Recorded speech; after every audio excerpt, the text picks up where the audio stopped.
ऋग्वेद में कुल कितने मंत्र हैं देखेंगे। मैं आपको एक चीज बता दूं, जो ऋग्वेद है वो सनातन धर्म का सबसे आरंभिक स्रोत है। जो ऋग्वेद है वो सनातन धर्म का सबसे आरंभिक स्रोत है और इसमें 10 मंडल हैं। ऋग्वेद में कुल कितने मंडल हैं? 10 मंडल हैं। दूसरी चीज, इसमें 1028 दे रखा है, लेकिन 1028 इसमें सूक्त हैं। क्या है? सूक्त हैं। अब पता नहीं मंत्र दे रखा है क्या दे रखा है, मेरे को इसमें कोई वो नहीं है, लेकिन 1028 सूक्त है और 10,462 मंत्र हैं। ऋग्वेद में 10,462 मंत्र है, लेकिन इसमें 10,462 की संख्या दी नहीं है, इसलिए हम 1028 ही सही मानेंगे। इसमें जो सूक्त है, प्रश्न में यह सूक्त होना चाहिए। ऋग्वेद में 10 तो मंडल हैं, 1028 सूक्त हैं और 10,462 मंत्र हैं। मंत्रों को हम श्लोक भी कह सकते हैं, मंत्रों को हम श्लोक भी कह सकते हैं। दूसरी, जो सूक्त है 1028 सूक्त है ऋग्वेद में, ध्यान रहे वेद मंत्रों के जो समूह है उनको सूक्त कहा जाता है। ऋग्वेद में 1028 सूक्त है और वेद मंत्रों के जो समूह है उनको हम सूक्त कहते हैं। ठीक है, इसलिए ऋग्वेद में ए सही होगा इसका। ऋग्वेद में कुल 1028 सूक्त हैं। दूसरा क्वेश्चन है इसमें से कौन सा गलत है? 4 दे रखे हैं, ए बी सी डी। देखो, सांख्य कपिल दे रखा है, योग में पतंजलि दे रखा है, जैन में महावीर स्वामी दे रखा है, न्याय में भी कपिल दे रखा है। अब मैं इसमें आपको बता दूं कौन सा गलत है। अब देखो गलत कौन सा है ये आप अपने आप ही फैसला कर लोगे। ये सांख्य लिख रखा है, जो सांख्य लिख रखा है, सांख्य में कपिल लिख रखा है। सांख्य कपिल, कपिल जो है वो सांख्य शास्त्र के प्रवर्तक माने जाते हैं। जो महर्षि कपिल है वो सांख्य शास्त्र के प्रवर्तक माने जाते हैं, इसलिए सांख्य तो कपिल से संबंधित है। इसका मतलब ये तो सही है। ए दूसरे में ए तो सही है, ये तो इसका उत्तर हो ही नहीं सकता। दूसरा दे रखा है योग पतंजलि। अब पतंजलि प्राचीन भारत के एक मुनि और नागों के राजा, जो पतंजलि है वो प्राचीन भारत के एक मुनि और नागों के राजा शेषनाग के अवतार माने जाते हैं। देखो, जो योग में दे रखा है ना पतंजलि, उसमें मैं आपको बता दूं जो पतंजलि है वो प्राचीन भारत का एक मुनि और नागों के राजा शेषनाग के अवतार माने जाते हैं। ठीक है, पतंजलि है वो, देखो एक चीज और बताऊं, योग सूत्र, पतंजलि की एक योग सूत्र इनकी महानतम रचना है। पतंजलि ने कौन सा योग के बारे में क्या लिखा है? योग सूत्र लिखा है, जो योग दर्शन का मूल ग्रंथ है। पतंजलि किससे संबंधित है? योग सूत्र से संबंधित है। कपिल सांख्य दर्शन से संबंधित हो गया। दूसरा, पतंजलि योग सूत्र से संबंधित हो गया, योग दर्शन इसका मूल ग्रंथ है। तीसरे नंबर पे, इसलिए ये भी सही है, दोनों सही है। इसमें हमको गलत छांटना है। तीसरा जैन है। अब जैन सब जानते हैं, महावीर स्वामी जैन धर्म के 24वें तीर्थकर थे। जैन धर्म से संबंधित है महावीर स्वामी, और हमको पता है महावीर स्वामी जैन धर्म के 24वें तीर्थकर थे। और इनका जन्म, दूसरा इनके बारे में मैं आपको बता देता हूं कि इनका जन्म वैशाली गणराज्य के कुंड ग्राम में अयोध्या इक्ष्वाकु वंशी क्षत्रिय परिवार में हुआ था। महावीर स्वामी के बारे में यदि कोई और क्वेश्चन आए तो अब मैं आपको क्लियर करवा देता हूं कि इनका जन्म वैशाली गणराज्य के कुंड ग्राम में, कहा? वैशाली गणराज्य के कुंड ग्राम में अयोध्या इक्ष्वाकु वंशी क्षत्रिय परिवार में हुआ था। चौथा डी में दे रखा है न्याय कपिल से संबंधित है। कपिल तो सांख्य से संबंधित हो गया, लेकिन न्याय से संबंधित नहीं है। इसका मतलब हमको पता है कि डी सही होगा इसमें, क्योंकि कपिल तो किससे संबंधित है? सांख्य शास्त्र से संबंधित है। अब न्याय का क्या होगा ये भी मैं आपको क्लियर करवा देता हूं। इसमें न्याय दर्शन भारत के जो वैदिक दर्शन है 6, भारत के 6 वैदिक दर्शन है, उसमें न्याय दर्शन एक दर्शन है। 6 वैदिक दर्शनों में से न्याय दर्शन भी एक दर्शन है। और न्याय दर्शन के जो प्रवर्तक हैं वो ऋषि अक्षपाद गौतम है। जो न्याय दर्शन के जो प्रवर्तक हैं वो ऋषि अक्षपाद गौतम माने जाते हैं, लेकिन यह लिख रखा है कपिल, इसलिए ये गलत है। और न्याय दर्शन के प्रवर्तक ऋषि अक्षपाद गौतम है, जिनका न्याय सूत्र इस दर्शन का सबसे प्राचीन एवं प्रसिद्ध ग्रंथ है। ऋषि अक्षपाद का न्याय सूत्र, जिनका न्याय सूत्र ऋषि अक्षपाद गौतम का न्याय सूत्र सबसे प्राचीन एवं प्रसिद्ध ग्रंथ है, इसलिए न्याय कपिल से संबंधित नहीं है। और दूसरे प्रश्न का उत्तर हो जाएगा डी, सांख्य कपिल से संबंधित है, योग पतंजलि से संबंधित है, जैन महावीर स्वामी से संबंधित है, लेकिन न्याय कपिल से संबंधित नहीं है। ठीक है, अगला तीसरा क्वेश्चन बताने से पहले मैं आपको एक चीज क्लियर करवा देता हूं। इस वीडियो में मैं आपको जोधपुर मंडल में 4 जून 2022 को जो स्टेशन मास्टर के पद पर जो चयन हेतु परीक्षा की गई थी उसका प्रश्न पत्र ये हल करवा रहा हूं। इससे पहले मैंने कई प्रश्न हल करवा रहे हैं, उनका लिंक मैंने डिस्क्रिप्शन में दे रखा है और इसके वीडियो में उनका लिंक दे रखा है, वो आप उधर से जरूर देख लें। अगला क्वेश्चन देखेंगे। तीसरा क्वेश्चन है कनिष्क किस वंश से संबंधित था। तीसरा क्वेश्चन दे रखा है इसमें, कनिष्क किस वंश से संबंधित था। पहले में सातवाहन, दूसरे में कुषाण, तीसरे में पल्लव और चौथे में मौर्य दे रखा है। लेकिन मैं पहले इसका उत्तर बता देता हूं, कनिष्क कुषाण वंश से संबंधित था। कनिष्क कुषाण वंश से संबंधित था। कुषाण वंश का जो संस्थापक था वो कुजुल कडफिसेस था। कुषाण वंश का जो संस्थापक था वो था कुजुल कडफिसेस। मैं इनके बारे में, सबके बारे में आपको बता देता हूं, यदि भविष्य में क्वेश्चन आएगा तो आप हल कर सकोगे। ठीक है, कुषाण वंश का जो वंश संस्थापक था कुजुल कडफिसेस था और उसके वंशजों में से ही कनिष्क को माना गया है। इस कुषाण जो वंश का जो संस्थापक था कुजुल कडफिसेस, उसका ही एक वंशज माना जाता है कनिष्क को। तो कनिष्क किससे संबंधित हुआ? कुषाण वंश से संबंधित हुआ। आगे ए में जो सातवाहन दे रखा है उसके बारे में मैं आपको थोड़ा सा शॉर्ट में समझा देता हूं कि जो सातवाहन वंश था ये प्राचीन भारत का ही राजवंश है। सातवाहन जो वंश है वो प्राचीन भारत का ही एक राजवंश है। सातवाहन राजाओं ने लगभग 450 वर्ष तक भारत में शासन किया है। सातवाहन जो राजा थे उन्होंने 450 वर्ष तक भारत में शासन किया है। ठीक है, इसकी जो सातवाहन वंश की स्थापना थी वो 230 ईसा पूर्व से 60 ईसा पूर्व के मध्य में राजा सिमुक ने की थी। सातवाहन वंश की जो स्थापना है वो 230 ईसा पूर्व से 60 ईसा पूर्व के बीच राजा सिमुक ने की थी। सातवाहन राजवंश के मैं आपको राजाओं के नाम बता देता हूं।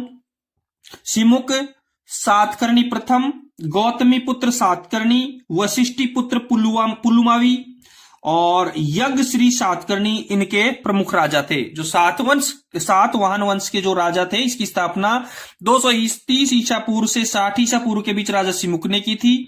सातवाहन राजवंश के जो प्रमुख राजा थे वो सिमुक, सातकर्णी प्रथम, गौतमी पुत्र सातकर्णी, वशिष्ठी पुत्र पुलुमावी और यज्ञ श्री सातकर्णी प्रमुख राजा थे। दूसरा, कनिष्क इसमें नाम नहीं आया इसलिए कनिष्क तो कुषाण का ही होगा। पल्लवों के बारे में भी मैं थोड़ा सा शॉर्टकट में आपको बता देता हूं। पल्लव जो राजवंश के गौरव का जो श्रीगणेश है, इसकी स्थापना है, इसकी श्रीगणेश है वो सिंहवर्मन द्वितीय के पुत्र सिंह विष्णु के द्वारा सिंहवर्मन द्वितीय का जो पुत्र था सिंह विष्णु, उसने 575 से 600 ईसा में हुआ था। पल्लवों की जो राजवंश की स्थापना है वो सिंहवर्मन द्वितीय के पुत्र सिंह विष्णु के द्वारा 575 से 600 ईस्वी में की गई है। और डी में जो दे रखा है मौर्य, इसके बारे में मैं आपको शॉर्टकट समझा देता हूं कि मौर्य राजवंश ने भारत में 137 वर्ष राज किया है। मौर्य राजवंश, सातवाहन ने 450 वर्ष किया है और मौर्य जो राजवंश है उसने भारत में 137 वर्ष राज किया है। दूसरा, इसकी जो स्थापना है, जो मौर्य राजवंश की स्थापना का जो श्रेय है वो चंद्रगुप्त मौर्य और उसके मंत्री चाणक्य को दिया जाता है। मौर्य वंश की जो स्थापना है वो भारत में किसने की थी? चंद्रगुप्त मौर्य और उसके जो मंत्री था चाणक्य, उसके द्वारा की जाती है। अब ये जो साम्राज्य था वो पूर्व में मगध राज्य में गंगा नदी के मैदानों से शुरू हुआ। मौर्य मगध राज्य में गंगा नदी के मैदानों से शुरू हुआ और आज का जो बिहार है वो बंगाल है। देखो, ये जो मौर्य राज्य था ये आज जो बिहार और बंगाल है उसकी जगह ही ये मौर्य का राज्य था। इसकी राजधानी पाटलिपुत्र में थी। जो मौर्य राजवंश था जिसकी स्थापना चंद्रगुप्त मौर्य और उसके मंत्री चाणक्य ने की थी, इसकी जो राजधानी है वो पाटलिपुत्र में थी और पाटलिपुत्र को आज पटना के नाम से जाना जाता है। पाटलिपुत्र को किसके नाम से जाना जाता है? पटना के नाम से। कनिष्क तीसरे क्वेश्चन के सारे चारों एबीसीडी मैंने क्लियर करवा दिए हैं और इसके आधार पर कनिष्क को किस वंश का शासन वंश से संबंधित माना जाता है? कुषाण वंश से संबंधित माना जाता है। चौथा क्वेश्चन है हमीदा बानो बेगम। चौथा क्वेश्चन है हमीदा बानो बेगम। अब हमीदा बानो बेगम किसकी मां थी? क्वेश्चन है हमीदा बानो बेगम किसकी मां थी? अब हमीदा बानो बेगम देखो किसकी मां थी, ये मैं आपको एक एक क्लियर करवा देता हूं। जहांगीर दे रखा है ए में। अब मुगल सम्राट जो अकबर था उसका पुत्र था जहांगीर और अकबर की जो पत्नी थी मरियम उज जमानी, उसका बेटा जहांगीर था। जहांगीर किसका बेटा था? मरियम उज जमानी जो अकबर की पत्नी थी। जिसका नाम हीरा कुंवारी था, या हरकाबाई या जोधाबाई, जो आप भी कहते राजस्थान के हिसाब से हीराबाई, हीरा कुंवारी, हरखाबाई या जोधाबाई कह सकते हैं। तो जहांगीर की मां का नाम हमीदा बानो बेगम नहीं था, क्योंकि इसकी मां का नाम तो मरियम उज जमानी था।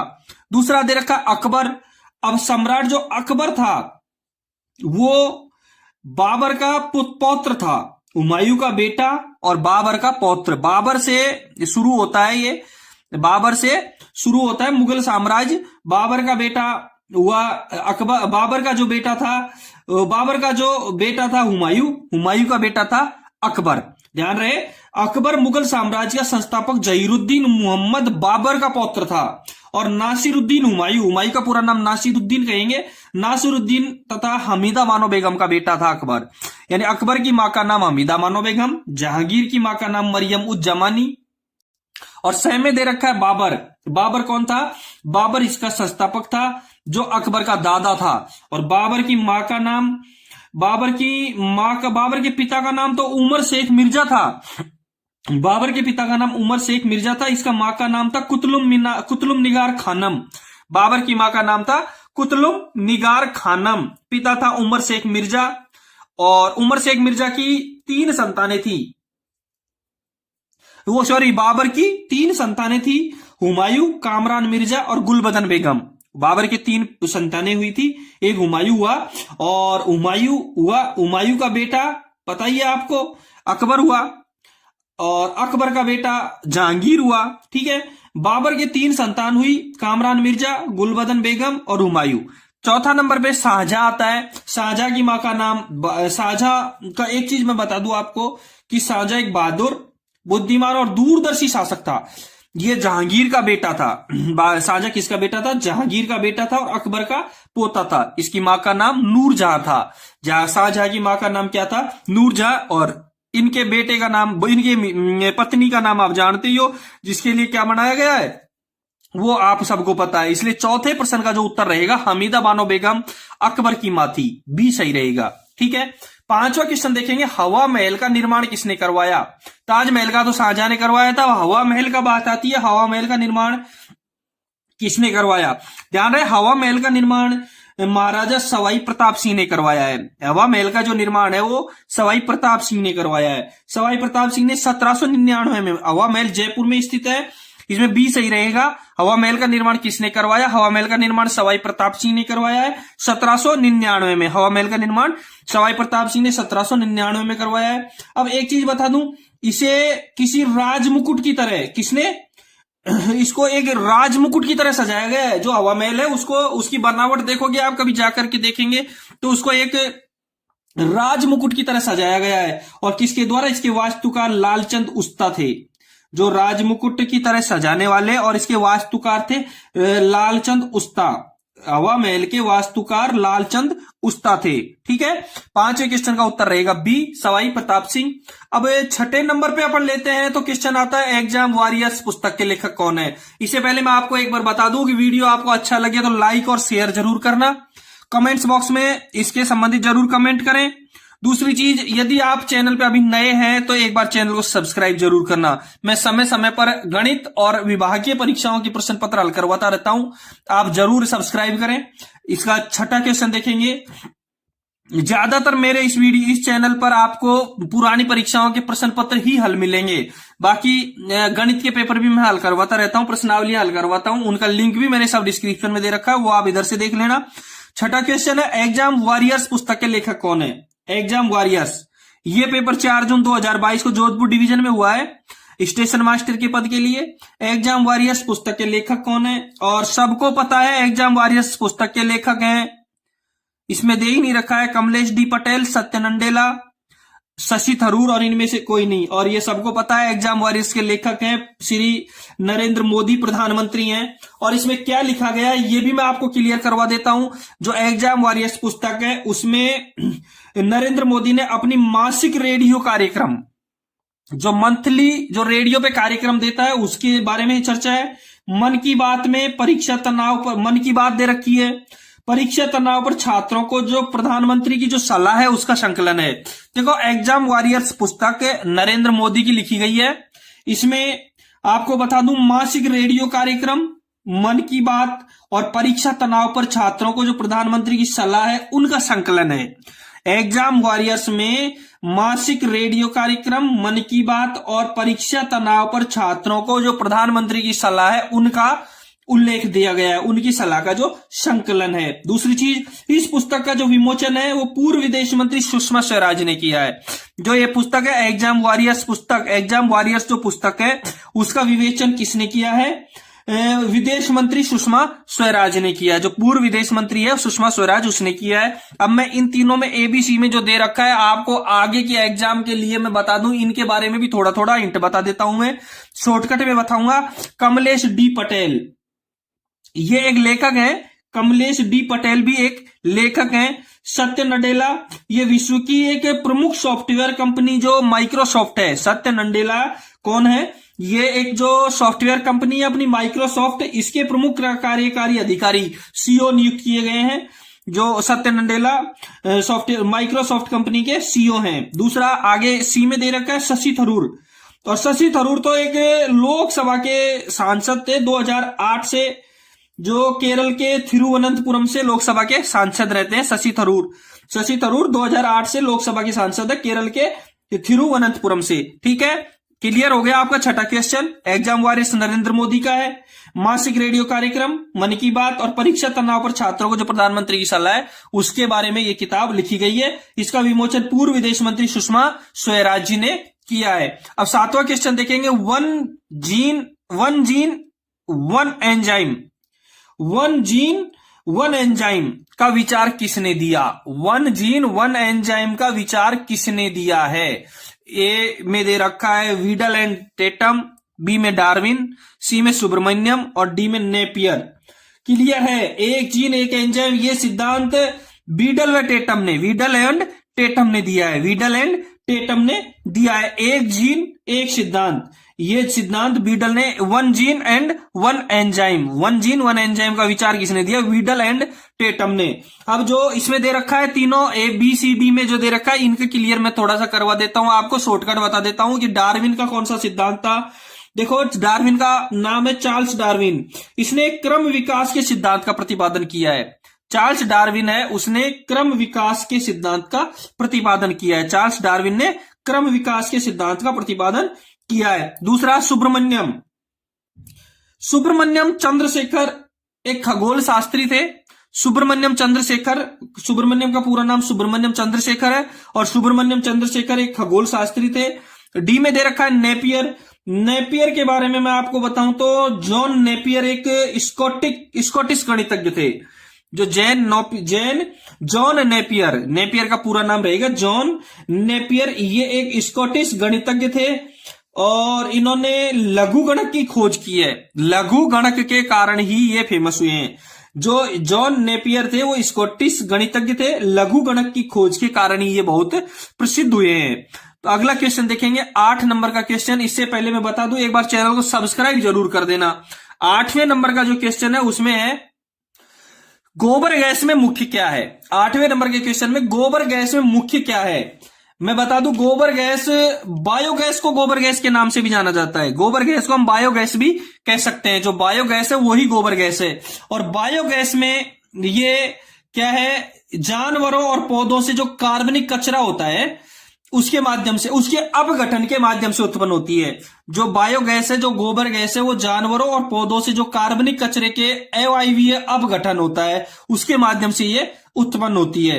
ये मुख्य रूप से मीथेन और कार्बन डाइऑक्साइड का मिश्रण होता है। गोबर गैस में किसका होता है? मीथेन और कार्बन डाइऑक्साइड का मिश्रण होता है। और मीथेन बायोगैस का एक प्रमुख घटक है। मीथेन है वो बायोगैस का, यानी गोबर गैस का जो प्रमुख घटक है वो मीथेन है। अतः 8वें क्वेश्चन का उत्तर रहेगा बी। फिर से मैं बता देता हूं एक बार, गोबर गैस है वो बायोगैस को ही गोबर गैस के नाम से जानते हैं। बायोगैस को ही गोबर गैस के नाम से जानते हैं। ये जानवरों और पौधों से जो कार्बनिक कचरे के अवायवीय अपघटन होता है उसके माध्यम से उत्पन्न होती है। ये मुख्य रूप से मीथेन और कार्बन डाइऑक्साइड के मिश्रण है और मीथेन ही बायोगैस का एक प्रमुख घटक है। ठीक है, 8वां क्वेश्चन आपका क्लियर है। 9वां क्वेश्चन देखेंगे। जीव विज्ञान के जनक, फादर ऑफ बायोलॉजी, जीव विज्ञान के जनक के नाम से कौन जाने जाते हैं? फादर ऑफ बायोलॉजी के नाम से मैं क्लियर करवाता हूं कि जीव विज्ञान अरस्तु, जीव विज्ञान का जनक अरस्तु को माना जाता है। जीव विज्ञान का जनक किसको माना जाता है? अरस्तु को माना जाता है। जीव विज्ञान का जनक अरस्तु को माना जाता है। जीव विज्ञान शब्द को 1802 ईस्वी में लेमार्क और ट्रेविरेनस ने दिया था। जीव विज्ञान का जो नाम है, देखो, जनक माना जाता है इसका अरस्तु को, जबकि इसका नाम है वो 1802 ईस्वी में, जीव विज्ञान का जो नाम है वो 1802 ईस्वी में लेमार्क और ट्रेविरेनस ने दिया है। इसका जो नाम है जीव विज्ञान का वो लेमार्क और ट्रेविरेनस ने 1802 ईस्वी में दिया था। आगे मैं बी का क्लियर करवा देता हूं थोड़ा सा शॉर्टकट में। डार्विन का पूरा नाम चार्ल्स डार्विन रहेगा। इसने जो क्रम विकास, इवोल्यूशन का सिद्धांत का प्रतिपादन किया था। चार्ल्स डार्विन ने क्रम विकास, इवोल्यूशन का सिद्धांत का प्रतिपादन किया था। और सी में लेमार्क दे रखा है। लेमार्क एक फ्रांसीसी जैव विज्ञानी थे। लेमार्क फ्रांसीसी जैव विज्ञानी थे। लेमार्क प्रथम वैज्ञानिक थे जिन्होंने कशेरुकी और अकशेरुकी, देखो ध्यान रहे, लेमार्क एक ऐसे प्रथम वैज्ञानिक रहे हैं जिन्होंने कशेरुकी और अकशेरुकी जीवों में भेद किया है।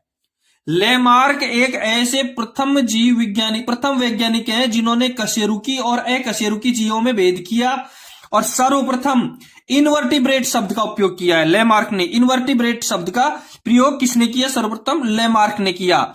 चौथे में दे रखा गैलन को सब जानते हैं, ये ग्रीक फिजिशियन थे और अच्छे आर्किटेक्ट भी थे। गैलन एक अच्छे आर्किटेक्ट थे, ग्रीक फिजिशियन थे। ठीक है, जीव विज्ञान का जनक का क्लियर हो गया आपको अरस्तु, बाकी मैंने सारे क्लियर करवा दिए गए हैं। चौथा 10वां क्वेश्चन देखेंगे, एक बाइट के बराबर क्या होता है? बस सीधा सा है। कंप्यूटर यदि आप चलाना जानते हो, मोबाइल आप देख ही रहे हो इसके अंदर से, तो सारा सबको पता है एक बाइट बराबर 8 बिट होता है। एक बाइट में 8 बिट होते हैं और बाइट को एक कहें तो एक कंप्यूटर की स्मृति में जो एक अक्षर के द्वारा लिए जाने वाली जगह को हम बाइट कहते हैं, ये मान सकते हैं हम। कंप्यूटर की जो स्मृति है उसमें एक अक्षर के द्वारा ली जाने वाली जगह को बाइट कहेंगे। कंप्यूटर में एक अक्षर के द्वारा ली जाने वाली जगह को क्या कहेंगे? बाइट कहेंगे। 11वां क्वेश्चन देखेंगे। 11वां क्वेश्चन है, the person who does not believe in the existence of God. The person who does not believe, एक ऐसा व्यक्ति जो विश्वास नहीं करता है, not believe in the existence of God, भगवान में। एक ऐसा व्यक्ति जो ईश्वर के अस्तित्व, एक्सिस्टेंस ऑफ गॉड, ईश्वर के अस्तित्व, एक ऐसा व्यक्ति जो भगवान के अस्तित्व में भरोसा नहीं करता है, विश्वास नहीं करता है। बताओ हिंदी में बताओ आप क्या कहेंगे उसको? The person who does not believe in the existence of God, एक ऐसा व्यक्ति जो ईश्वर में, भगवान में के अस्तित्व में भरोसा नहीं करता है, विश्वास नहीं करता है। क्या कहेंगे उसको? देखो, उसको हिंदी में कहेंगे नास्तिक। हिंदी में क्या कहेंगे उसको? नास्तिक। एक ऐसा व्यक्ति जो ईश्वर के अस्तित्व में विश्वास नहीं करता है, उसको हिंदी में कहेंगे नास्तिक। और नास्तिक का अंग्रेजी का रूप होता है एथिस्ट। नास्तिक का अंग्रेजी का रूप होता है एथिस्ट। दूसरा थिस्ट। देखो मैं ये भी क्लियर करवा देता हूं चारों भी आपको, क्योंकि आगे की जो परीक्षाएं होती हैं उनमें मान लीजिए कोई ऐसा क्वेश्चन मिल जाए जो हमको बेनिफिट दे दे, जैसे थिस्ट। थिस्ट का मतलब होता है आस्तिक। थिस्ट और अथिस्ट दोनों एक दूसरे के विलोम शब्द हैं। ए और सी दोनों एक दूसरे के विलोम शब्द हैं। थिस्ट यानी आस्तिक, जो ईश्वर में अस्तित्व में विश्वास करता हो, जो ईश्वर के अस्तित्व में विश्वास करता हो उसे थिस्ट कहेंगे, आस्तिक कहेंगे। रिटिक क्या होगा? रिटिक का मतलब होता है विधर्मी। रिटिक का मतलब होता है विधर्मी। रिटिक मतलब विधर्मी। जो विधर्मी किसको कहेंगे? जो व्यक्ति अपने धर्म के विपरीत आचरण करता हो। एक ऐसा व्यक्ति जो अपने धर्म के विपरीत आचरण करता हो उसको रिटिक कहेंगे। और डी में दे रखा है फेनेटिक। डी में दे रखा है फेनेटिक। और फेनेटिक का मतलब होता है एक, जैसे मतलब आप यूं मान लो कट्टर। फेनेटिक का मतलब होता है कट्टर। और कट्टर को हम हिंदी में क्या कहेंगे? एक ऐसा व्यक्ति जो व्यक्ति किसी मत या विचारधारा के प्रति बहुत अधिक आग्रही हो, मतलब जैसे एक अपन सोचते हैं कि पार्टी का कट्टर, बीजेपी का कट्टर, कांग्रेस का कट्टर, इस तरीके से अपन मानते हैं कि ये हिंदू धर्म का कट्टर है, ये मुस्लिम धर्म का कट्टर है, ये ईसाई धर्म का कट्टर है। एक ऐसा व्यक्तित्व, एक ऐसा व्यक्ति जो किसी मत या विचारधारा के प्रति बहुत अधिक आग्रही हो, उसे कहेंगे फैनाटिक कहेंगे। उसे क्या कहेंगे? फैनाटिक कहेंगे। हिंदी भाषा के लिए कट्टर है, हिंदी अंग्रेजी के लिए कट्टर है, यानी फैनाटिक, जो अपने किसी मत या विचारधारा के प्रति बहुत अधिक आग्रही हो। तो एक ऐसा व्यक्ति जो अपने ईश्वर के अस्तित्व में विश्वास नहीं करता, उसे कहेंगे नास्तिक, एथिस्ट। यानी सी, 11वें का क्वेश्चन का आंसर रहेगा सी, एथिस्ट। ठीक है, 12वां क्वेश्चन देखते हैं। 12वें क्वेश्चन में दे रखा है mass destruction of racial groups. Mass destruction of racial groups, ठीक है, यानी कि आप यूं कहोगे कि नस्लीय समूह का सामूहिक मैस डिस्ट्रैक्शन, यानी सामूहिक विनाश ऑफ रेशियल ग्रुप्स, यानी कि रेशियल ग्रुप्स यानी कि नस्लीय समूह, रेशियल ग्रुप्स यानी नस्लीय समूह, और मास डिस्ट्रैक्शन सामूहिक विनाश, नस्लीय समूहों का सामूहिक विनाश, उसको क्या कहेंगे? नस्लीय समूहों का सामूहिक विनाश। एक साथ सारे समूह का विनाश कर देना, नस्ल का विनाश कर देना, एक साथ सारी नस्ल का ही विनाश कर देना। पहले मैं आपको ए बी सी डी चारों में जो दे रखे हैं, मीनिंग दे रखे हैं, उनके मैं आपको बता देता हूं आंसर क्या होंगे, इसका हिंदी अनुवाद क्या होगा।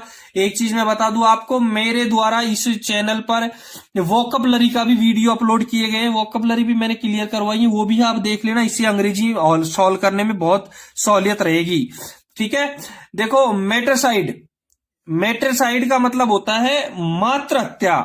मेटरसाइड यानी कि मातृ हत्या, मां का जो खून करने वाला व्यक्ति को कहेंगे मेटरसाइड, मातृ हत्या कर दी गई है, मां का खून। दूसरा है बी में रेजिसाइड। रेजिसाइड का मतलब है राज हत्या, यानी राजा या राज परिवार के किसी सदस्य की हत्या की गई हो। तो देखो मेटरसाइड मां, एक नस्ल के समूह की सामूहिक विनाश को मातृ हत्या नहीं कह सकते, मेटरसाइड नहीं कह सकते। रिजिसाइड, रिजिसाइड का मतलब होता है राज परिवार या राजा के परिवार के किसी सदस्य की हत्या करना, राज हत्या, तो एक नस्लीय समूह ये नहीं हो सकता है। दूसरा जीनिसाइड, जियनोसाइड, जियनोसाइड का मतलब होता है नरसंहार। नरसंहार बहुत सारे एक मतलब आप यूं मानो कि एक समूह की हत्या, तो नस्लीय समूहों का सामूहिक विनाश को कहेंगे जीनोसाइड। क्या कहेंगे? जीनोसाइड, नरसंहार। और होमिसाइड यानी मानव हत्या। होमिसाइड का मतलब होता है मानव हत्या। होमिसाइड का मतलब होता है मानव हत्या, किसी मनुष्य को मारने का एक कृत्य। ठीक है, 12वें का उत्तर रहेगा सी, जीनोसाइड यानी कि नरसंहार, एक साथ अनेक व्यक्तियों की मृत्यु को, अनेक व्यक्तियों को मौत के घाट उतारना। 12वें का उत्तर रहेगा सी। ठीक है, वीडियो को लाइक और शेयर जरूर करना। अपने चैनल को सब्सक्राइब नहीं किया अभी तक तो चैनल को सब्सक्राइब करना मत भूलना भैया। कोई प्रॉब्लम हो तो कमेंट्स बॉक्स में जरूर कमेंट करना। 13वां क्वेश्चन है custom of having many wives. Custom of having many wives, ठीक है, मैनी वाइव्स अनेक पत्नियां, मैनी वाइव्स अनेक पत्नियां, कस्टम रिवाज ऑफ हैविंग होने का, अनेक पत्नियां रखने का रिवाज। Custom of having many wives, अनेक पत्नियां रखने का रिवाज। देखो पहले में ए बी सी डी में ये वन वर्ड है, ये क्या है? वन वर्ड है। मैं यानी अन्य एक समूह के लिए एक शब्द हिंदी में कहें तो 13वें का ए में दे रखा है मोनोगामी। 13वें के ए में दे रखा है मोनोगामी, एक ही बार विवाह करने की प्रथा को कहेंगे मोनोगामी। मोनोगामी कहेंगे एक ही बार विवाह करने की प्रथा। दूसरा है मिसोगामी। मिसोगामी का मतलब है विवाह की निंदा करना, शादी ही नहीं करना। सी में दे रखा है पॉलीगामी यानी बहुविवाह, बहुत सारे विवाह। और बायोगामी, बायोगामी का मतलब द्विविवाह प्रथा। देखो दूसरा, अब ए में दे रखा है मोनोगामी, एक ही बार विवाह करने की प्रथा। बी में दे रखा है मिसोगामी यानी कि विवाह की निंदा करना। सी में दे रखा है पॉलीगामी यानी कि बहुविवाह प्रथा। और डी में दे रखा है बायोगामी यानी कि द्विविवाह प्रथा, दो विवाहों की प्रथा। और 13वें का उत्तर, 13वें का प्रश्न है custom of having many wives यानी कि अनेक पत्नियां रखने का रिवाज क्या होगा? बहुविवाह, पोलोगामी। 13वें का उत्तर रहेगा सी।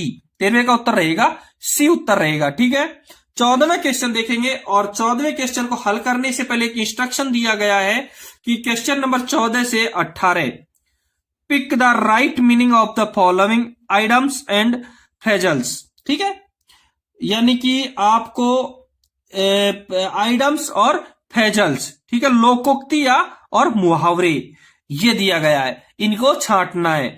अब 14वें का आपको देखो, मैं पहले आपको एक बता देता हूं बात है कि यदि आपको अंग्रेजी का पढ़ना आता है, अंग्रेजी को हिंदी में यदि आता है, तो आप पहले क्वेश्चन की हिंदी कर लीजिए और उसके बाद उसका उत्तर हिंदी में ढूंढिए और फिर उसकी अंग्रेजी बनाइए, बहुत सहूलियत रहेगी अपने को हल करने में।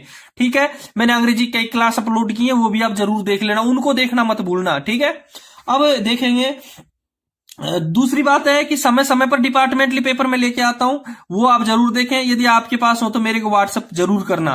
मेरे व्हाट्सएप नंबर यही है जो डिस्क्रिप्शन में दिए गए हैं और जो वीडियो की शुरू में मैंने बताया, यही मेरे व्हाट्सएप नंबर है। यदि आपके पास कोई पेपर पड़े हैं पुराने, अभी अपनी डिपार्टमेंटली पेपर है, वो आप मेरे को जरूर भेजिएगा, मैं उनका हल करके लिंक जरूर डालूंगा आपको। ठीक है, a man of straw, A man of straw यानी कि एक व्यक्ति जो कमजोर है, एक व्यक्ति जो कमजोर है, यानी कमजोर आदमी, क्या कहेंगे इसको, कमजोर आदमी। अब कमजोर आदमी को ए बी सी डी इनमें से कौन सा जो अर्थ है, किस पंक्ति का अर्थ है वो कमजोर आदमी को इंगित करता है।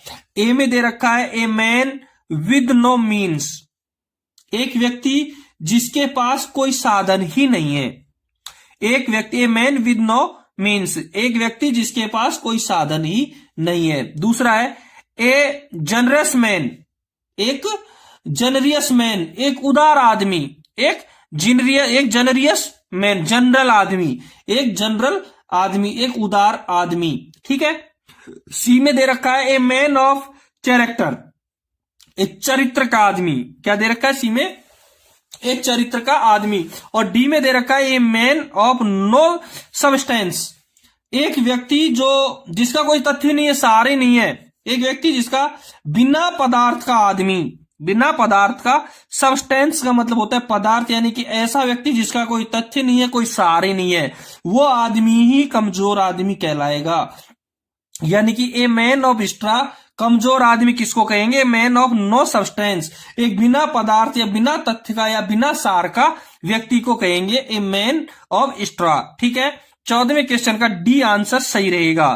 ठीक है, 15वां क्वेश्चन देखेंगे, give cold shoulder,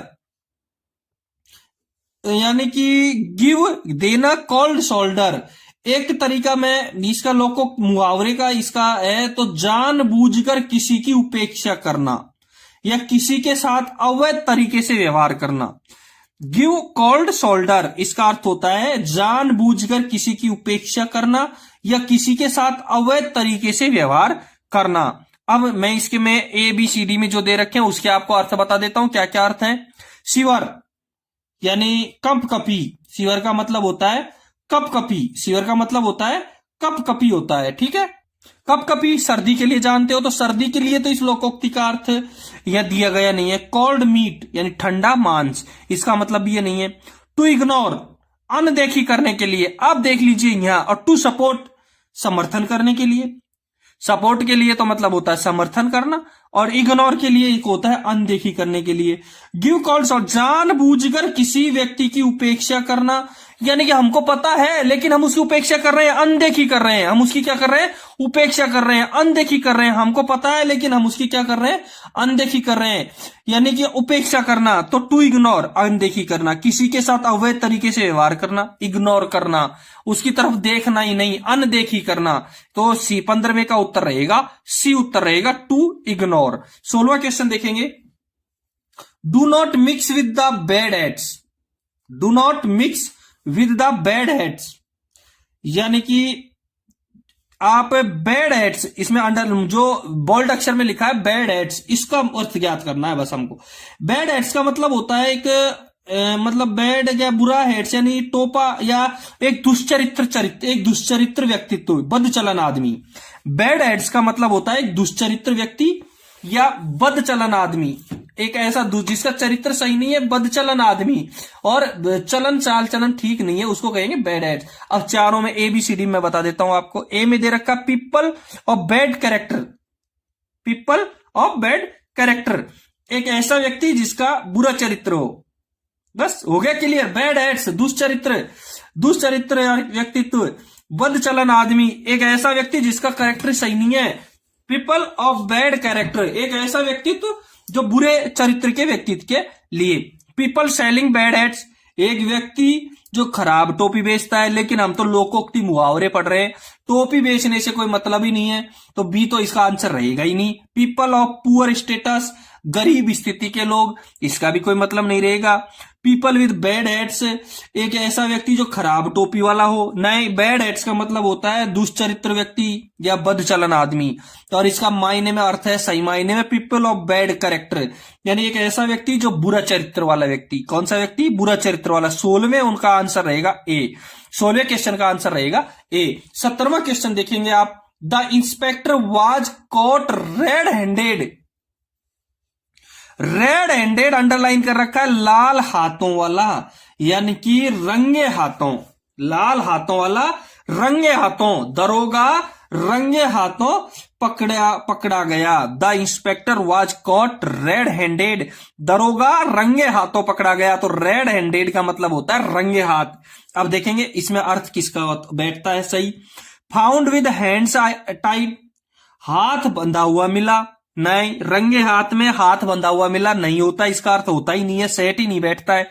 caught with dirty hand, गंदे हाथों से पकड़ा गया। नहीं, नहीं बैठता है, गंदे हाथों से पकड़ा गया। Cot in the act of committing, बस बस कुछ करने के क्रम में, कुछ करने के क्रम में पकड़ा गया। गंदे हाथ करने के क्रम में, अपना चरित्र गंदा करना, अपना रिश्वतखोरी के मामले में पकड़ा गया। Cot in the act of committing, किसी कुछ करने के क्रम में पकड़ा गया, इसका मतलब रेड हैंडेड, रंगे हाथों पकड़ा गया। कुछ रंग करते हुए पकड़ा गया, इसका मतलब होता है रंगे हाथों पकड़ा गया। और क्विकली, तुरंत, ये तो होगा ही नहीं।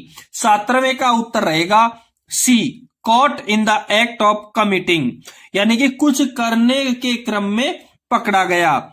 रेड हैंडेड यानी रंगे हाथों, तो कुछ करने के क्रम में पकड़ा गया। 17वें का उत्तर रहेगा सी। क्वेश्चन नंबर देखेंगे 18वां।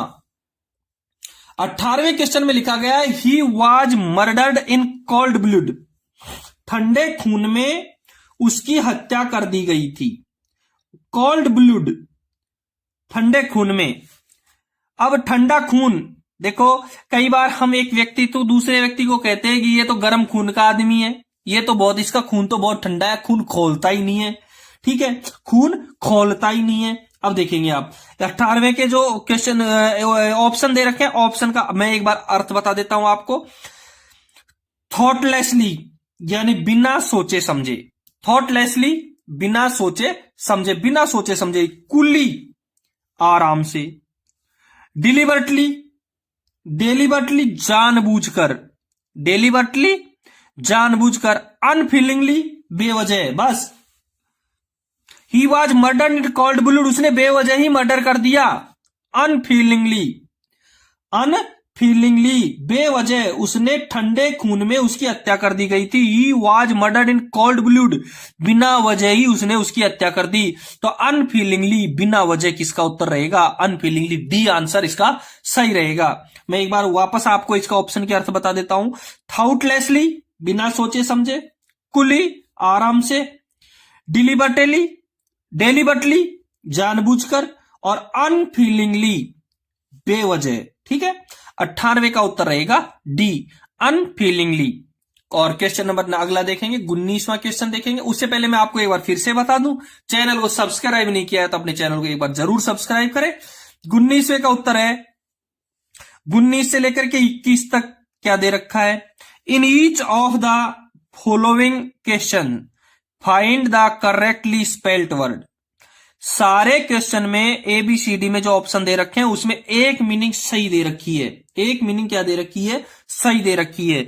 आपको चारों मीनिंग में से एक मीनिंग छांटनी है जो वर्तनी की दृष्टि से सही है। ठीक है, मैं आपको फिर से बता दूं, मैंने वोकैबुलरी के कई वीडियो हल करवा रखे हैं। इंपॉर्टेंट वोकैबुलरी जो अब तक परीक्षाओं में आई हुई है, वो वोकैबुलरी उसमें डाली गई है, वो आप उधर से देख लें, आपकी अंग्रेजी कंप्लीट हो जाएगी। इसमें बहुत सारे प्रश्न है जो अंग्रेजी का है, लगभग 10 क्वेश्चन है जो इंग्लिश के क्वेश्चन है। ठीक है, 19वें क्वेश्चन में आपको रेनाइसेंस दे रखा है। 19वें क्वेश्चन में आपको मीनिंग दे रखी है रेनाइसेंस, और रेनाइसेंस में ABCD में आपका बी सही रहेगा। RENAISSANCE Renaissance. रेनाइसेंस का अर्थ होता है पुनर्जागरण काल। इसका 19वें सवाल में बी सही रहेगा आपका, रेनाइसेंस, और रेनाइसेंस का अर्थ होता है पुनर्जागरण काल। रेनाइसेंस का अर्थ क्या होता है? पुनर्जागरण काल। ठीक है, 19वें में आपका बी सही रहेगा। इसी प्रकार से मैं आपको 20वें सवाल में बता देता हूं। 20वें सवाल में भी बी सही है, और मीनिंग है ये सर्वाइलेंस। मीनिंग है इसकी सर्वाइलेंस, यानी कि निगरानी करना। 19वें क्वेश्चन में रेनाइसेंस है, रेनाइसेंस का अर्थ होता है पुनर्जागरण काल। 20वें क्वेश्चन में सर्वाइलेंस है, और सर्वाइलेंस का अर्थ होता है निगरानी करना। सेम इसी तरीके से 21वें क्वेश्चन में असासिनेशन है, असासिनेशन सी है, और इसका अर्थ होता है हत्या या कपटवध। 21वें क्वेश्चन में सी सही रहेगा, और सी का जो मीनिंग है वो है असासिनेशन, और असासिनेशन का अर्थ होता है हत्या या कपटवध। देखो 19, 20, 21 दो तीनों मीनिंग के पद हैं। मीनिंग यदि आपको आती है तो आप आराम से आसानी से हल कर सकते हैं। 19वें में रेनाइसेंस, और रेनाइसेंस बी सही है, बी का अर्थ होता है पुनर्जागरण काल। 20वें में सर्वाइलेंस, बी सही रहेगा, और सर्वाइलेंस का अर्थ होता है निगरानी करना। 21वें में असासिनेशन, और असासिनेशन का अर्थ होता है हत्या या कपटवध, सी सही रहेगा इसका। ठीक है, 19, 20 और 21 आप हल कर सकते हैं। 22वां क्वेश्चन देखेंगे। संख्या 2,73,045 में अंक 0 कर लिख दिया, ये का है, का स्थानीय मान क्या है? सैकड़ा के पद पर एक अंक निश्चित अंक किया गया 0, और 0 का ये वो पूछ रहा है स्थानीय मान, 0 का स्थानीय मान। मैं आपको बता देता हूं ये सैकड़े के अंक का स्थानीय मान। देखो लिख के बताता हूं, सैकड़े के अंक का स्थानीय मान।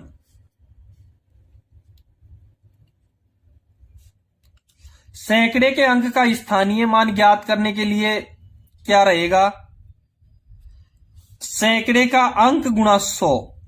सैकड़े के अंक का स्थानीय मान ज्ञात करने के लिए हल रहेगा सैकड़े का अंक गुणा 100, यानी सैकड़े का अंक है 0 और गुणा 100, और इसका उत्तर रहेगा 0। क्या उत्तर रहेगा इसका?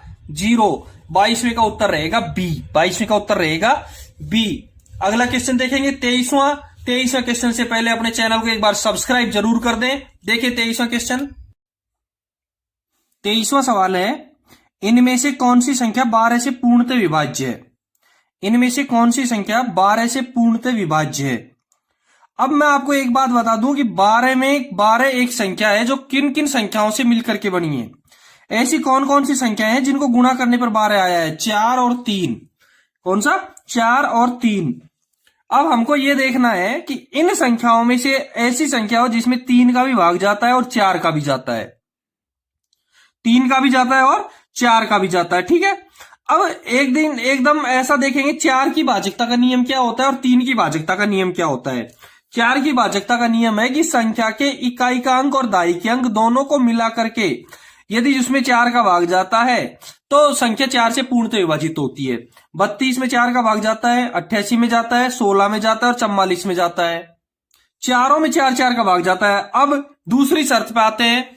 अब दूसरी शर्त यह है कि ऐसी इन संख्याओं में 3 का भाग जाता है। 3 का किस किस में जाता है? 3 की भाजकता का नियम है कि किसी संख्या के सभी अंकों का योग 3, 6 या 9 हो। 3, 6 या 9 हो तो वो 3 से पूर्णतः विभाजित होगी। अब शर्त इसमें यह रह गई कि जिस भी संख्या में 3 का भाग जाएगा वही संख्या 12 से पूर्णतः विभाज्य है। 4 और 1 5, 5 और 6 11, 11 में 3 जोड़े 14, 14 में 2 जोड़ दिए 16, 16 में 1 और 7 होते हैं और उसका योग होता है 1 और 6 होते हैं, 1 और 6 का योग 7 होता है, इसलिए 14,632 में 3 का भाग नहीं जाएगा। ठीक है, ये 12 से विभाज्य नहीं है। 43,688 में देखेंगे 4 और 3 7, 7 और 6 13, 13 और 8 21, 21 और 8 29, 4 और 3 7, 7 में 6 जोड़ दिए तो 13, 13 में 8 जोड़ दिए 21, 21 में 8 जोड़ दिए 29, 29 में 9 और 2 जोड़ दिए 11 हो गए, इसमें भी नहीं जाएगा। 5 और 7 12, 12 में 8 जोड़ दिए 20, 20 में 1 जोड़ दिए 21, 21 और 6 27, 27 में 2 और 7 होते हैं, 27 में 2 और 7 9 होते हैं, इसलिए इसमें 3 का भाग जाता है। तो 12 से पूर्णतः विभाजित होगी 57,816, इसको निकालने की जरूरत ही नहीं है। ये ध्यान रहे, ये पेपर 4 जून 2022 को स्टेशन मास्टर का था, जोधपुर डिवीजन का। ठीक है, 23वें सवाल का सी आंसर सही रहेगा। 24वां सवाल देखेंगे, वह संख्या ज्ञात करो जिसका 1/3 उसके 5वें भाग से 16 अधिक है।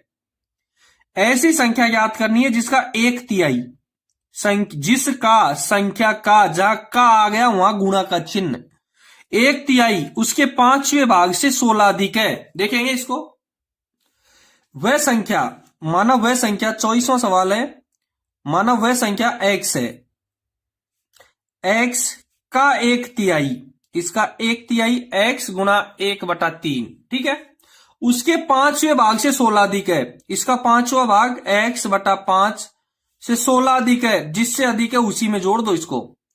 x के 5वें भाग में 16 अधिक है तो x के 5वें भाग में ही 16 जोड़ दो, बराबर x का 1/3 x के 5वें भाग में 16 जोड़ने के बाद से अधिक x का 1/3 इसके 5वें भाग से 16 अधिक है।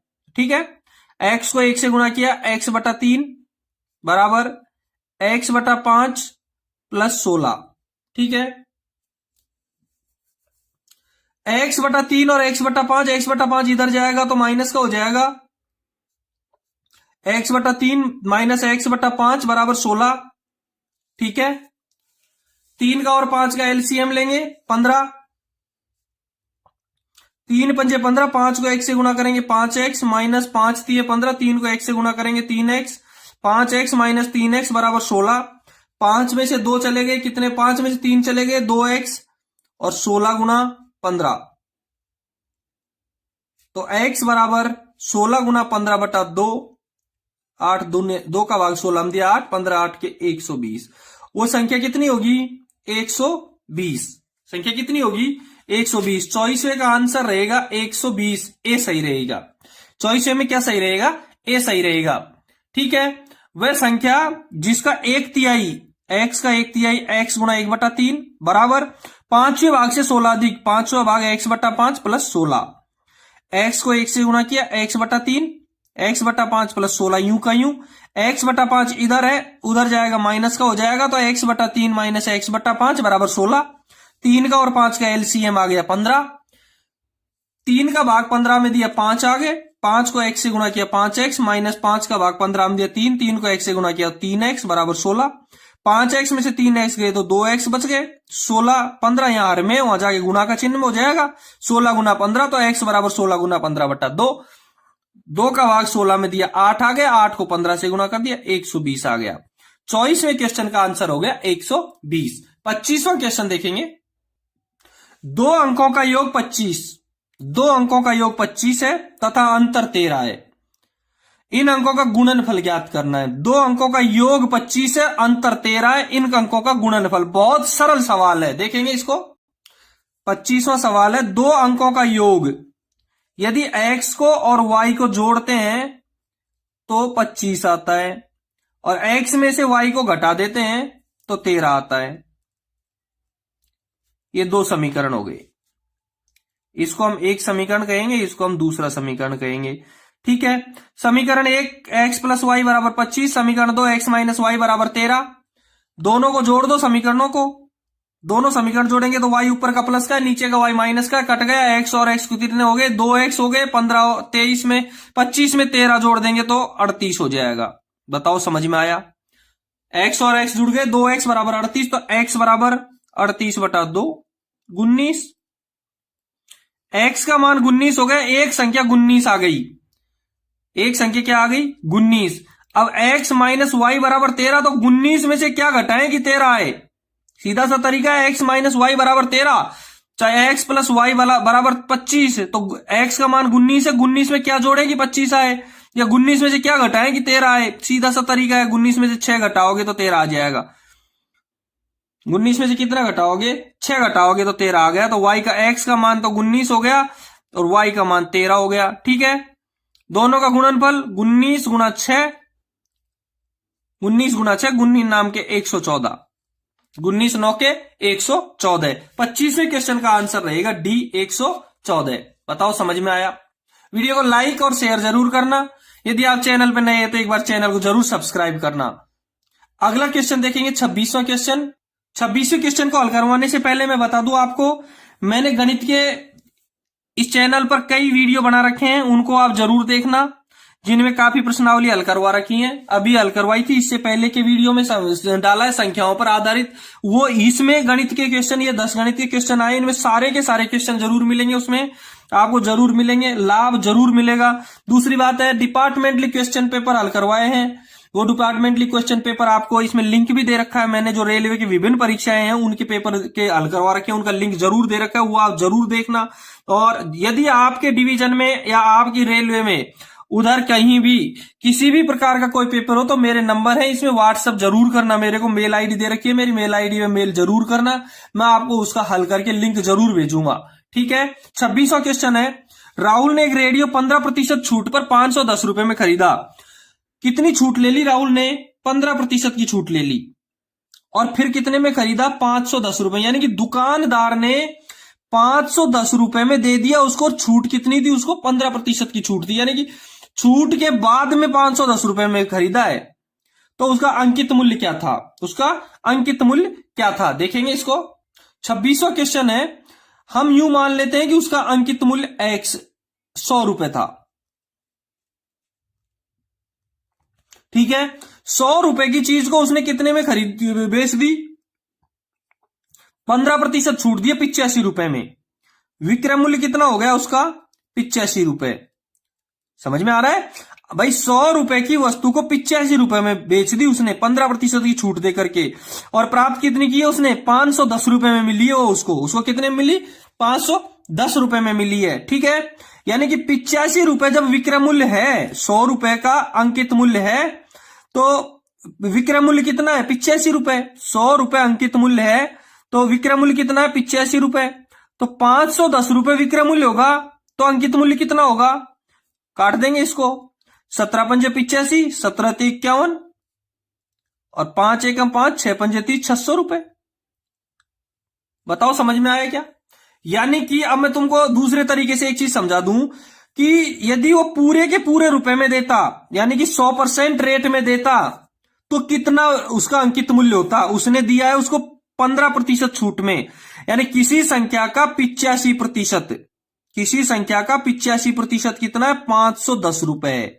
आप समझने की कोशिश करो, 15% छूट दी है उसने, यानी कि 100% में 15% की छूट देकर के 85% में कितने में बेची है? 510 में।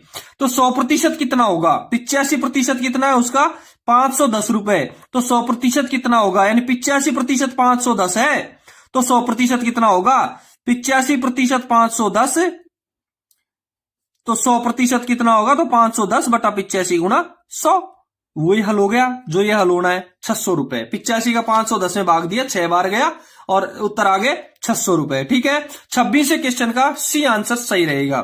27वां क्वेश्चन देखेंगे, किसी वस्तु का 20% छूट देने के बाद उसके दामों में 30 रुपए की कमी हो जाती है। देखो बहुत सरल सवाल है, बिल्कुल सरल है। 20% की छूट दी है और कमी कितने की आई है? 30 रुपए की। तो उसका मूल्य क्या है? सीधा सा है कि कितने प्रतिशत की छूट दी है? 20% की। उसके कितनी कमी आई? 30 रुपए। किसी वस्तु का 20% कितना है? 30 रुपए। तो 100% क्या होगा? देखो 20% कितना है? 30 रुपए। 20% कितना है? 30 रुपए। तो 100% कितना है? 20% 30 रुपए है। 20% कितना? 30 रुपए। तो 100% 30 बटा 20 गुणा 100। दूसरा तरीका देख लो, मैं बता दूं आपको। 20 पंजे 100, 150 हो गए ये। तो यानी कि किसी 20% छूट देने के बाद 30 रुपए, यानी कि किसी वस्तु का 20% छूट देने के बाद, यानी कोई वस्तु 100 रुपए की है, कोई वस्तु 100 रुपए की है, अब उसमें 20% छूट दी है, 20% छूट देने के बाद में विक्रय मूल्य 20% छूट देने के बाद वो राशि कितनी है? 30 रुपए। 1 रुपए के लिए कितनी होगी? 30/20, तो 100 रुपए के लिए कितनी होगी? 20×5 100, 5×3 15, 150 रुपए। 27वें क्वेश्चन का ए आंसर सही रहेगा, यानी 20% बराबर 30 रुपए है। किसी वस्तु का 20% 30 रुपए के बराबर है, तो 100% 150 रुपए के बराबर होगा। ठीक है, 28वां क्वेश्चन देखेंगे। एक वस्तु का अंकित मूल्य उसके लागत मूल्य से 40% अधिक है। एक वस्तु का अंकित मूल्य उसके लागत मूल्य से 40% अधिक है। देखो मैं यही हल करवा देता हूं इसको। एक वस्तु का अंकित मूल्य लागत मूल्य से 40% अधिक है, यानी कि लागत मूल्य कितना है उसका, हम ये देख लेते हैं। लागत मूल्य उसका 100 रुपए है, तो अंकित मूल्य कितना होगा? उसका अंकित मूल्य हो जाएगा 140 रुपए। समझ में आया तो बताना, कोई प्रॉब्लम हो तो कमेंट्स बॉक्स में जरूर कमेंट करना। अंकित मूल्य लागत मूल्य से 40% अधिक है, लागत मूल्य उसका 100 रुपए है, तो अंकित मूल्य 140। 12% लाभ प्राप्त करने के लिए उस पर दी जाने वाली छूट की दर क्या है? अच्छा, लाभ कितना प्राप्त किया उसने? 12। देखो, लागत मूल्य वस्तु खरीदी कितने की है उसने? 100 रुपए की। अंकित कितना किया है उसने? 140। लाभ कितना लेना चाहता है? 12 रुपए। यानी कि विक्रय मूल्य वो बेचना कितने की चाहता है? उसको 12 रुपए लाभ कमाना चाहता है, 112 रुपए की बेचना चाहता है वो। देखो, 100 रुपए की वस्तु को 112 में बेचना चाहता है, जबकि उसमें लिखा कितना है? 140 रुपए। अब कितने प्रतिशत छूट हुई? छूट कितनी हुई? 140 लिख रखा है, उसको 112 में बेच रहा है। कितने रुपए की छूट हुई? 28 रुपए की। 140 रुपए अंकित मूल्य है, बेचना कितने की चाह रहा है वो? 112 की, क्योंकि 100 रुपए उसने खर्च करके वो वस्तु खरीदी थी, उसमें 12% लाभ कमा रहा है, यानी 112 की वो बेच रहा है। 140 की वस्तु को 112 में बेच रहा है, कितने की छूट दे रहा है? 28 रुपए की। कितने पर? अंकित मूल्य पर, 140 पर। तो कितना प्रतिशत हो गया? 140 पर 28 रुपए की छूट है, तो कितना प्रतिशत हो गया? 28/140 गुणा 100, 0 से 0 कर गया, 14 दूना 28, 20% की छूट दे रहा है। कितने प्रतिशत की छूट दे रहा है वो? 20% की छूट दे रहा है। ए सही रहेगा, 28वें का उत्तर रहेगा ए। अंकित मूल्य लागत मूल्य से 40% अधिक है। लागत मूल्य 100 है, अंकित मूल्य 140 है। 12% लाभ प्राप्त करने के लिए, यानी कि लाभ कितना प्रतिशत? 12% चाहिए, तो विक्रय मूल्य कितना हो जाएगा? 112 रुपए। अब 140 की वस्तु को 112 में बेच रहा है, तो कितना कमीशन दे रहा है? 28% छूट दे रहा है, 28 रुपए छूट दे रहा है। 28 रुपए छूट देगा 140 पर, तो कितना प्रतिशत हो गया? गुणा 100, 0 से 0, 14 एकम 14, 14 दूना 28, 2 को 10 से गुणा करेंगे, 20%। 28वें का उत्तर रहेगा ए। 29वां क्वेश्चन देखेंगे। चंचल ने 1800 रुपए की राशि 5% की दर से उधार दी, तो बताओ वह कितने समय में 2160 रुपए हो जाएगी? चक्रवृद्धि ब्याज का नहीं, सरल ब्याज का क्वेश्चन है ये सरल ब्याज का है। चंचल ने कितनी राशि उधार दी? 1800 रुपए। मूलधन कितना हो गया इसका? 1800 रुपए। दर कितनी हो गई? 5%। और समय ये पूछ ही रहा है कितने समय में 2160 रुपए हो जाएगी, यानी कि मिश्र धन कितना हो गया? 2160 रुपए। देखो, मूलधन समय दर समय पूछ रहा है, दर दे रखा है, मूलधन दे रखा है, मिश्र धन दे रखा है। मिश्र धन से हम मूलधन के निकाल करके ब्याज ज्ञात कर सकते हैं। देखेंगे इसको। 1800 रुपए मूलधन है, 29वां क्वेश्चन है। मूलधन 1800 रुपए,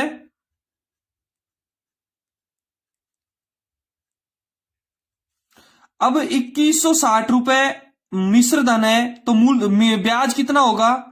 1800 हटा देंगे 2160 में से, 360 रुपए रह गए। 1800 और 360 रुपए, 2160 रुपए हो जाते हैं ना। तो मूलधन 1800 रुपए, ब्याज 360 रुपए। मूलधन 1800 रुपए, ब्याज 360 रुपए। दर कितनी है? दर 5%। और जब दर दे रखी हो, मूलधन दे रखा हो, ब्याज दे रखा हो, तो समय ज्ञात करने का सूत्र है 100 गुणा ब्याज, 100 गुणा ब्याज बटा मूलधन गुणा दर। मूलधन गुणा दर। दूसरा तरीका मैं आपको बता देता हूं कि जिसमें जो दे रखा है उसमें उसी का सूत्र लगा दो। यदि ब्याज दे रखा है तो ब्याज में ब्याज का सूत्र लगा दो, मूलधन गुणा दर गुणा समय बटा 100 बराबर ब्याज। मूलधन गुणा दर गुणा समय बटा 100 बराबर ब्याज। ये इसको हल करेंगे तो यही बनकर के आएगा। देखो मूलधन 1800, रेट दर कितनी 5, टी ज्ञात करना है बटा 100 और आई का मान 360। क्या ज्ञात करना है? टी ज्ञात करना है। जब टी ज्ञात करना है, समय हमको ज्ञात करना है, तो 360 यहां का यहां रहेगा। टी बराबर 360, नीचे का 100 ऊपर जाएगा, वहां गुणा में जाएगा। 1800 ऊपर है वो नीचे चले जाएंगे, 500 ऊपर है वो नीचे चले जाएंगे। आ गया वो सेम पद, जो ये पद था वो का वो पद आ गया। ये गुणा काट दो इसको, 0 से 0 गया, 1 0 से 1 0 गया। 18 का भाग 36 में 2 बार गया, 5 का भाग 10 में 2 बार गया। कितना वर्ष हो गया? 4 वर्ष। 1800 रुपए 5% की दर से, 1800 रुपए 5% की दर से 2160 रुपए कितने दिन में हो जाएंगे? 4 वर्ष में हो जाएंगे। ठीक है, इसलिए 29वें क्वेश्चन का उत्तर रहेगा बी। 29वें प्रश्न का उत्तर रहेगा बी उत्तर रहेगा। ठीक है, 30वां क्वेश्चन देखेंगे। कोई राशि 8% की दर से कितने समय में 3 गुनी हो जाएगी? बहुत सरल सवाल है, देखेंगे इसको। साधारण ब्याज का ही सवाल है। देखो, कोई राशि, हम उस राशि को, 30वां क्वेश्चन है, हम उस राशि को 100 रुपए मान लेते हैं। 100 रुपए कितने समय में, मूलधन दे रखा है, टाइम ज्ञात करना है, समय ऊपर की तरह सेम ऊपर वाला ही है, कितने समय में 3 गुनी हो जाएगी? यानी 3 गुनी का मतलब 300 रुपए कितने दिन में हो जाएंगे? मिश्र धन कितना हो जाएगा? 300 रुपए। सवाल यह कह रहा है कि 100 रुपए कितने दिन में 300 रुपए हो जाएंगे? 100 रुपए कितने दिन में 300 रुपए हो जाएंगे? दर कितनी है? 8%। दर कितनी है? 8%। 100 रुपए कितने दिन में 300 रुपए हो जाएंगे? दर 8% है। तो यही सूत्र लगेगा। 100 मूलधन का और दर का भाग देंगे 100 गुना ब्याज में। देखो मिश्रधन 300 रुपए, तो ब्याज कितना हो गया? जब 200 रुपए ब्याज बनेगा तो मिश्रधन 300 रुपए हो जाएगा ना। तो 100 गुना ब्याज 200 रुपए बटा मूलधन 100 रुपए गुणा 100। 100 रुपए, ये 100 सूत्र के हैं, ये 100 है जो 100 गुणा 200 ब्याज के हैं बटा मूलधन गुणा दर। 100 से 100 कट गया, 8 का भाग 20 में देंगे। 8 दूनी के 16 और 8 पंजे 40। कितना प्रतिशत हो गया? कितना वर्ष हो गया? 25 वर्ष। कितना वर्ष हो गया? 25 वर्ष। 100 रुपए की राशि 300 रुपए कितने दिन में हो जाएगी? 25 वर्ष में। इसका मतलब कोई राशि अपने की 3 गुना कितने दिन में होती है? 25 वर्ष में। कितनी रेट से? 8% की दर से। ठीक है, आपके इस पेपर के 30 क्वेश्चन हल हो गए। अगले 31वें क्वेश्चन से नेक्स्ट वीडियो में मिलेंगे आपको। यदि आप चैनल पे नए हो तो एक बार जरूर सब्सक्राइब करें, वीडियो को लाइक और शेयर जरूर करना। धन्यवाद।